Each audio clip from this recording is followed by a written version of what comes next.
feel sorry for a lot of you young people in Nigeria. I don't know. We have lists of businesses, big businesses that have left Nigeria in the last 18 months alone, or the last 9 years. So if they have created jobs, maybe they are supposed to tell you that, okay, in America, right? Especially in America, including here in the UK, every month, right? I don't know if that is the name you call is that called a labor secretary? I've been a labor office in America. They will release data of new jobs created in the economy. They will also tell you, whenever they start losing jobs, they will tell you how many jobs have been lost. If a company fold up here, company fold up there, they will put it together and tell you that, oh, America lost maybe 20,000 jobs this month, but they gained back about 55,000 jobs. So in that regard, the 55,000 will cancel the 20,000, the 55,000 new jobs, right? Will cancel the 20,000 lost jobs. So the president of America will say, I created 35,000 new jobs this month. And he can tell you, oh, in the last 2 years, I have created over 2 million new jobs. I have created 4 million new jobs. These ones won't tell you, and they will tell you where and where the jobs have been created. Which sector? Oh, a beverage sector, a manufacturing sector, a technological sector, this and that sector. Americans will tell you where those jobs have been created. And now the numbers is coming down. They will tell you. In Nigeria, somebody will just kind of release data that you cannot work with. Fake data. They will release them. And everybody will be looking at themselves and say, Tony, is that true? Is it true? I don't know.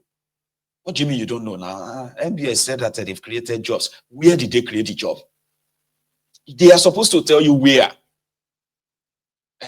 National grid is collapsing. Businesses are struggling like mad. Cost of running business in Nigeria is killing businesses, and you know it. So where Gogoni want to create jobs, you have to be able to tell us. Any banking sector ni, na Bambi ala sector. Because that one too. Somebody said the fact that Thiefnubu claimed that they are giving money to 75 million Nigerians, poorest Nigerians. Maybe that is actually a job creation to them. Now you're not doing anything, you are collecting money, even though we have no record of these people collecting the money. We don't have any record. It's just what they say to us. We just take it. Abi?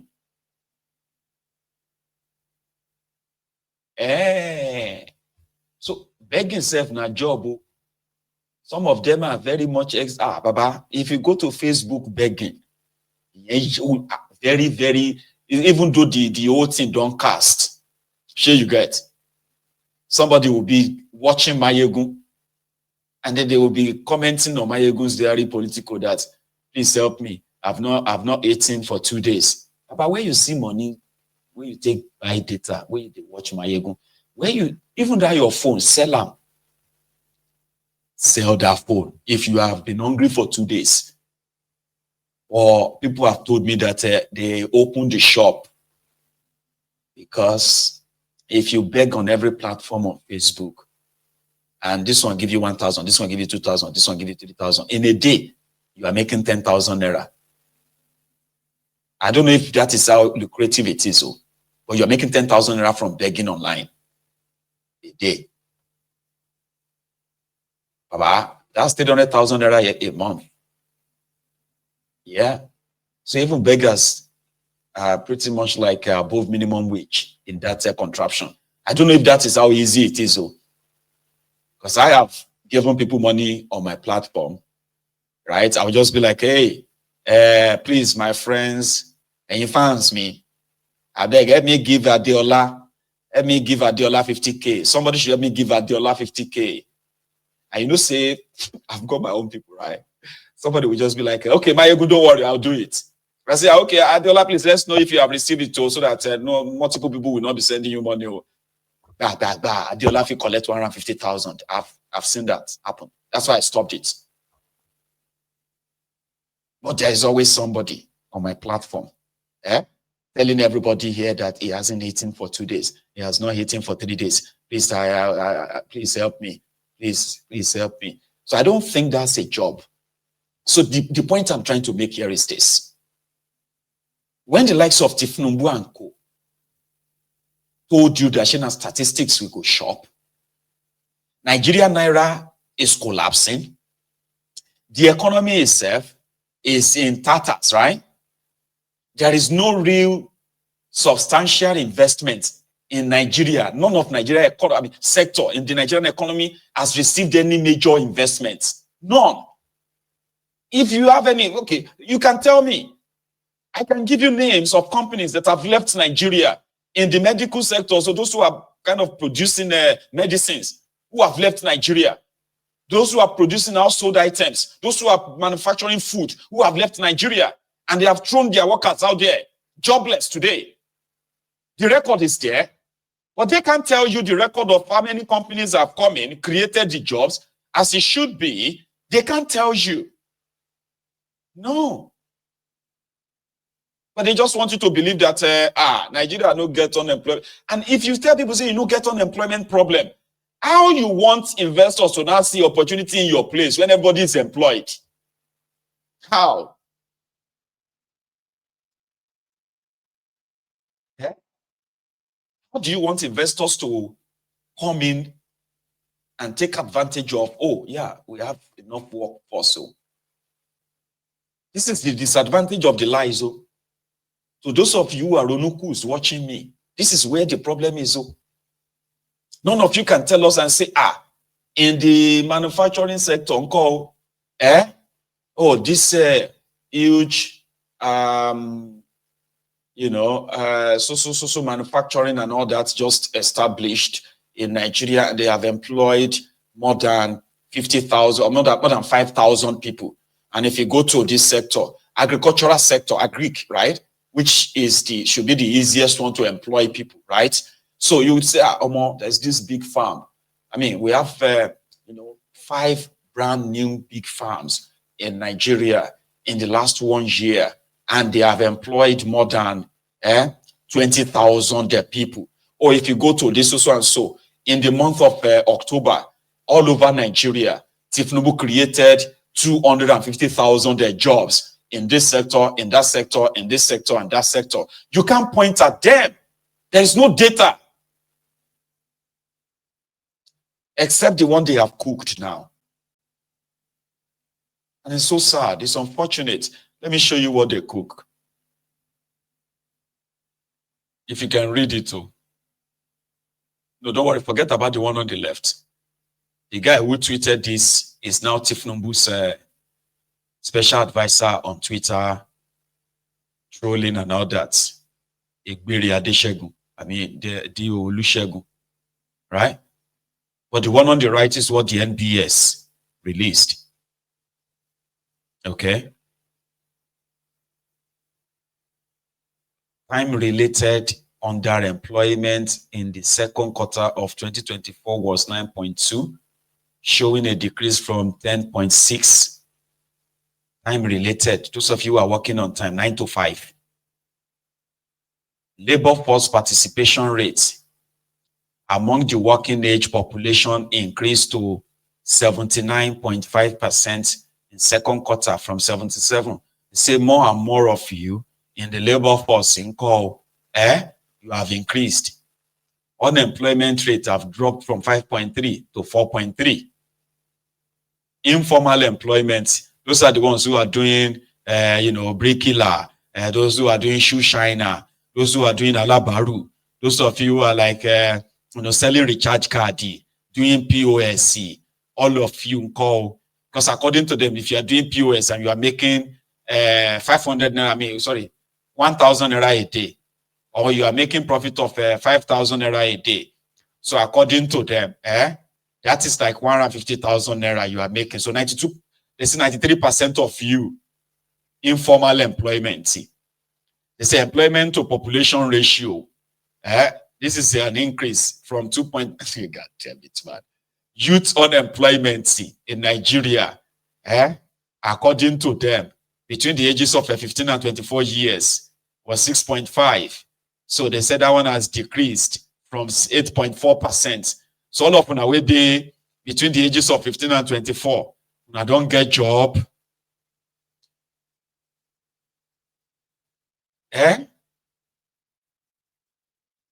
Oh my God, man. Anyway, it is propaganda. Share you get. As much as the Central Bank of Nigeria has announced that for the 5th time this year, they would have to increase the interest rate again, since the inflation is not slowing down. Inflation in Nigeria is over 1,000%. But they officially put it at 35%, 34.8 or something percent. But in reality, inflation in Nigeria is over, some will even tell you that it's over 5,000% from what it was to what it is now. And it's going to get worse. That's not a wish. It is also a fact. People who are hiding the truth from you, spending like they are drunk, hiding a lot of facts from you, giving you false hope. They are the worst enemies that you can think of, the worst of them. And using this false fake data to further mislead the country, the whole country, while they turn around and ask you to go and pray to God. You need to be patriotic and pray to God. They are your enemies. So they asked, what's that guy's name again? He's a senator, all right? And I would rather have him speak first. Just got his name wrong now. I don't want to okay, you know what? Number one, there is this rogodinho around the Thiefnubu's tax reform. And what Thiefnubu is trying to do is not only that he's planning to steal more of your taxes by increasing it somehow, right? He's sending people around to lie to you that it is in your own interest. So the demoted Dani Bulaba was on a rise. I'm sorry, was on AIT earlier today.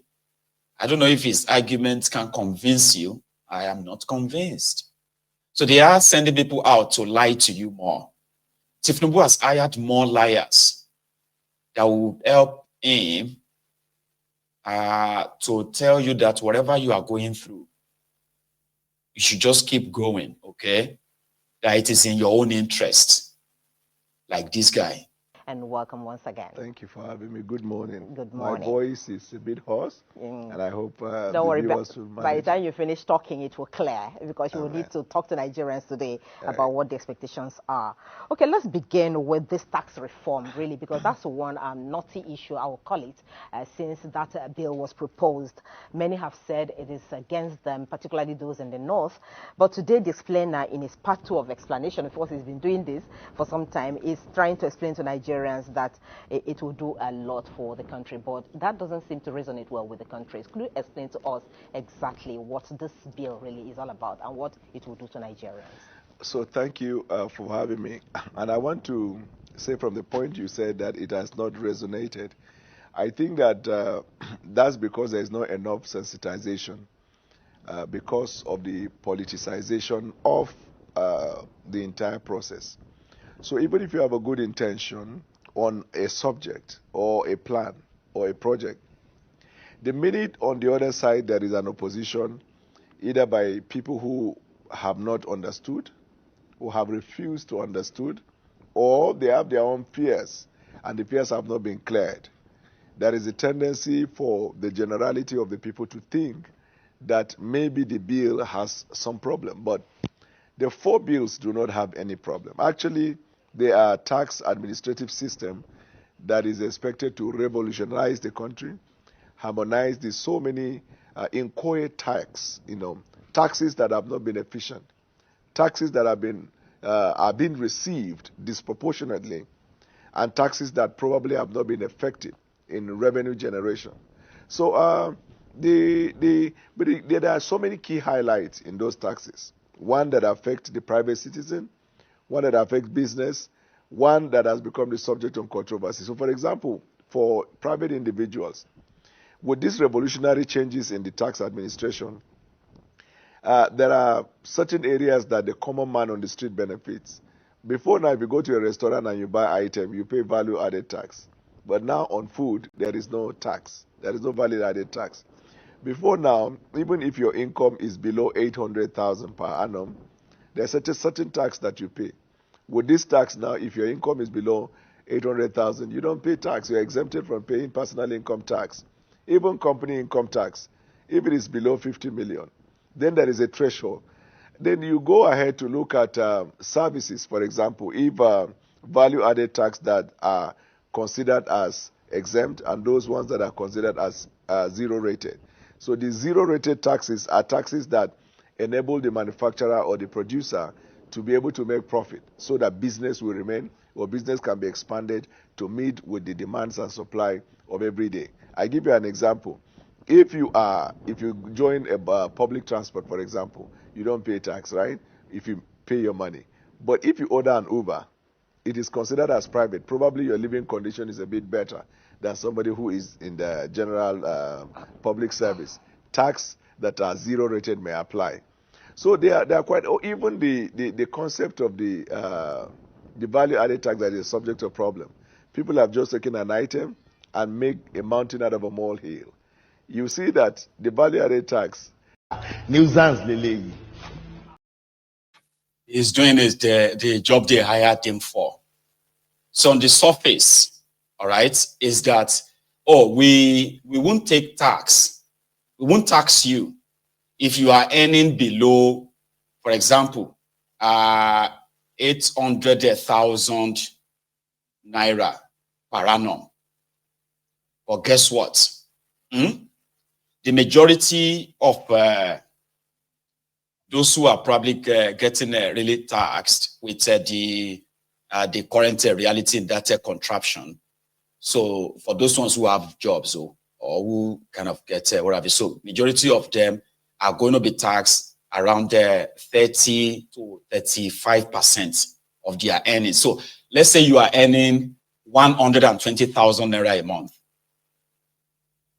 Yeah, you know what that is. The value of that 120,000 naira in that contraption right now is almost nothing, Abi. So per annum, that is going to be somewhere around 1.2, 1.3 million. Okay? So that means they will take 30% of that from you. It never used to be that much, right? Because they know as well that majority, they say about 80% about 80% of Nigerians do not even have up to 500,000 naira in their bank. But they are consumers as well. Whether you have money in the bank or you don't, whether you have a job or you don't. So you are a consumer. So which means your own taxation is coming from consumption tax. So you won't escape that. So on that one, they've increased that one from what it was, 2.5 or so percent. They've increased it to 7.5%, and it's still going up to 10% of that. So whatever you buy, whether na sugar cane or whatever you buy, right? So paying for transport also, let's say you are using the public transport, you won't pay tax, okay? But you see that person who owns the transport, who owns the bus that you are entering. Yeah, this is not like, I'm talking about public transport as they call it now, because there's no public transport other than people who buy their own buses. Okay, so that person who owns Danfo, for example, when he declares, he will have to declare, he will have to declare his earning. So put it this way, the Danfo will charge you, that will come and enter Danfo based on how much is paying for petrol, how much Agberos are collecting from him, okay, and other monies they are taking from him. So the Thiefnubu's tax reform is that Danfo man, when he declares how much he's making, so there's no way it won't fall. For example, a Danfo may say, oh, he's making 40,000 naira or 30. I'm using today's calculation now. Is making 40,000 naira a day, okay? Or let's say he's making 10,000 naira a day after paying for petrol, paying all the Agberos and the rest of them. So that 10,000 naira a day will be taxed by about 30 or 35%. So which means Thiefnubu's tax will collect 3,500 naira from him every day, like that. And if he works for a whole month, and 10,000 naira times 100, that's maybe 300,000 naira a month. So 300,000 naira a month, and then in a year, that is going to be like 3.6 million. Sure, you know, say that one don't pass 800,000 naira threshold like that, Abi. So they will take 3.5% of that. So whatever they are billing from all these businesses, the ones they call public, you, the consumer, will still be the one to share it. Yeah, you'll be the one to pay for it. Because Danfo will not lose his earnings simply because he won't pay tax. I'm using Danfo now. Here you get now. So that if you go on and use Uber, yeah, they will tax you. They will tax the Uber. That's what he's saying. So whenever Uber driver takes you from one place to another, okay, and it charge you, your trip is 10,000, your trip is 5,000 naira plus 30% interest, 30% tax, consumption tax, which is VAT. So what is it, 30% of 5,000? That should be like 1,500 or 1,600 naira. So the Uber driver will charge you 6,800 naira. Here you get, or 6,600 naira. So the Uber driver will remit that 1,500 or 1,600 naira tax VAT that they charged you, will remit that. Then from his own earnings, to say, okay, as Uber driver, I am earning 40,000 naira every day. So they will now tax him about 35% of that. Are you with me? That is Thiefnubu's tax reform. But they want to make you look like us. You don't worry, it no concern you. People are just trying to make politics out of it. It's not, don't mind them. Meanwhile, now only petrol costs wahala that a lot of you are finding it difficult to buy all the normal things you normally buy before, Abi, because the cost of transportation has now increased the cost of goods and services. So when they add this tax to it, the business people, they will have to rearrange themselves too. They can't lose the little profit they are making. So what will happen is that una go share am. So you, the consumers, you that are patronizing them, it's all coming back onto like oh my heavy gone. I don't like you, right? So when you begin to break it down, okay, all these taxes that they are piling up, and they are making some of you ordinary people to feel like It is in your own interest here. Interest here, okay. So Thiefnubu want to be the one to collect all the taxes left, right, and center. Oh yes, in reform, this, reform, that. As they are collecting tariff from those who are importing, they are charging those who are transporting whatever they are importing. And those of you patronizing them too, they are charging you. So last, everybody who is